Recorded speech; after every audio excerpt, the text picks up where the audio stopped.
Hey guys, quick update on the game vlog. Last night we had our fourth game and we're 3-1, so we're tied at first place again in our pool.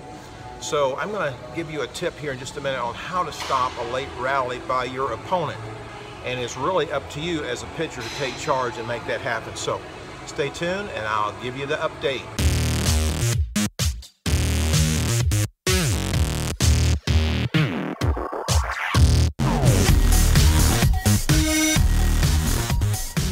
Guys, just a game update. We had our fourth game last night. We're back in a tie for first place in our league. We played a pretty good team last night. We won that game 9-6. And the team we played against, it's pretty good. They have been in the high teens scoring. So thanks to a great defensive effort by the guys, we were able to hold them to 6.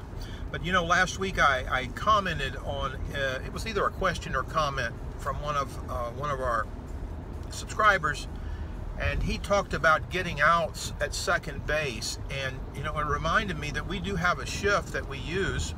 I call it my second base out priority shift. Now that's kind of a long name, but when you have a runner at first, you prioritize getting the out at second. All right, but it doesn't come without cost. There's a couple of trade-offs that are necessary to stack the deck so you get that out at second. It improves your chances of getting that out at second. Now, you know, they say, well, why don't you just play for the double play and then just get out of the inning or get 2 outs?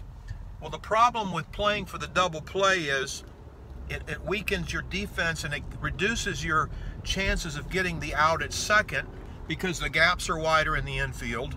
And not only that, if you have players playing out of position or maybe some inexperienced players, it puts more pressure on them and they're more likely to make an error trying to get that double play than if you put a shift in. And I'll show you here just a minute on a board. You put a shift in their positions and you change their mental priorities, okay?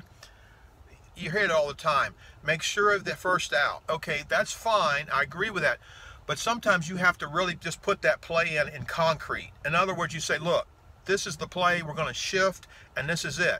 Don't worry about the double play. Now, in reality, it doesn't completely take the double play off the table because it mostly takes the double play off the table for your third baseman.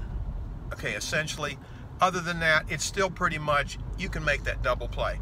But the main reason it takes it off the table is because that's the way you design the play. The play is designed to get the out at second, and that's it.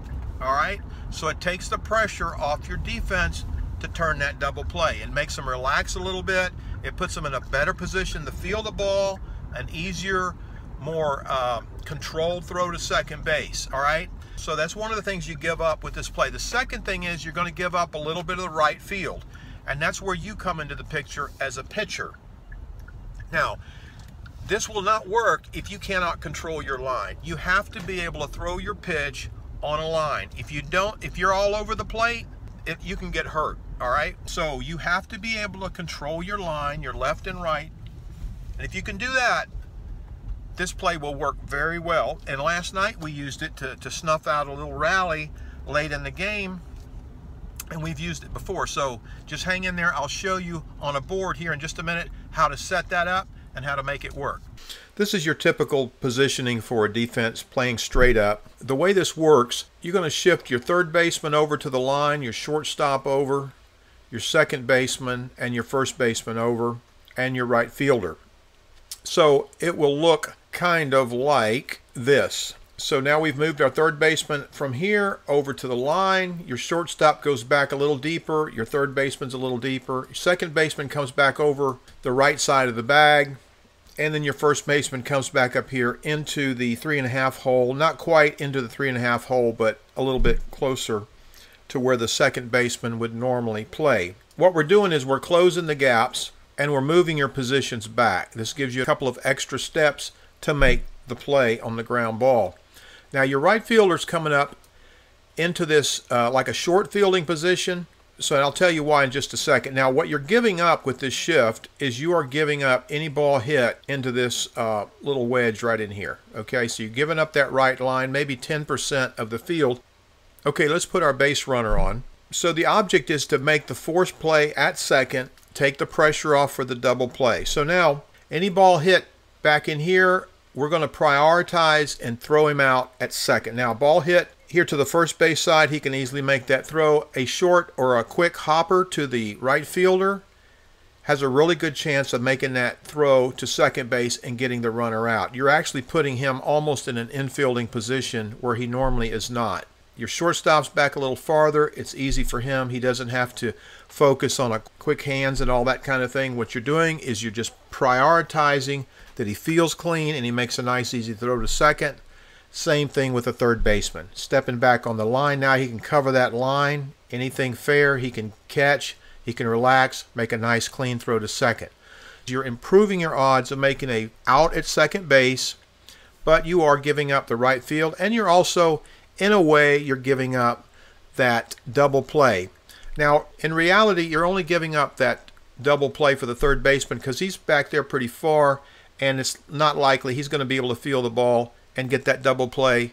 But that's pretty rare anyway. How often do you see a third baseman field the ball, go to second, and back to first and get the runner out? It doesn't happen very often.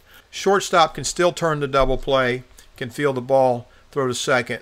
First baseman can turn the double play. Now, that's not what you want to emphasize. You want to emphasize the out at second. Now, a lot of times, as I mentioned before, we talk about, hey, get the first out and then get the... No, what you have to do is make this play. As I said before, put it in concrete. Look, guys, the play is one out and the out is at second base. So now what you've done is relieve the pressure. They're not having to be really quick with their hands. How many times have you seen a ball get hit back here to shortstop or maybe third base, second base comes over to field it, and the ball gets thrown back here? He has to step off the base runner's safe. It happens all the time because he's rushed. What we want to do is emphasize the fact that we're not going for the double play, and the way to do that is set up the play from the beginning that you are going to play for one out. All right, so that eliminates that possibility. Now, as I mentioned before, it really depends on you. If you can't control your line on your pitches, like for example, if you're all over the place, this is not going to work. What you have to do, you have to throw that pitch inside for a right-handed batter. If you have a left-handed batter, you have to keep that pitch out here on the outside corner. It's really going to be tough for him to pull that pitch down the right field line if you're working out here, especially if you keep the pitch down. And the same thing with a right-handed batter. You keep that pitch inside, it's going to be really tough for him to scoop that pitch out and get it down the right field line.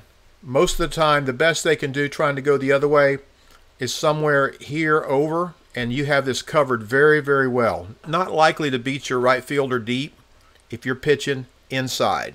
Pretty rare. So again, you're stacking the deck in your favor. You're going to be playing the percentages on this play. The other thing I've seen too is often you'll get batters up here.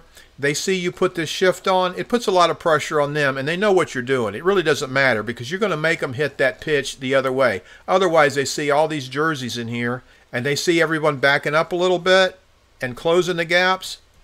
It puts the pressure on them. Now they're trying to hit it either over here, or they're going to try to hit it deep. So a lot of times they'll pop up. Many times they'll just ground out because it's an easy out. They know if they hit it anywhere in here on the ground, it's going to be caught and the runner's going to be easily thrown out at second. So it does put a lot of pressure on the batter. It just forces him to really kind of pick a gap in here. It's really tough to do. So the key though for you is to execute. Keep that pitch on the third base side, regardless if you have a left-handed batter or right-handed batter. It keeps the play on the left side of the field. You're defending less territory. Your infielders have more time to make a clean catch and clean throw. So that is the shift for that priority out at second base.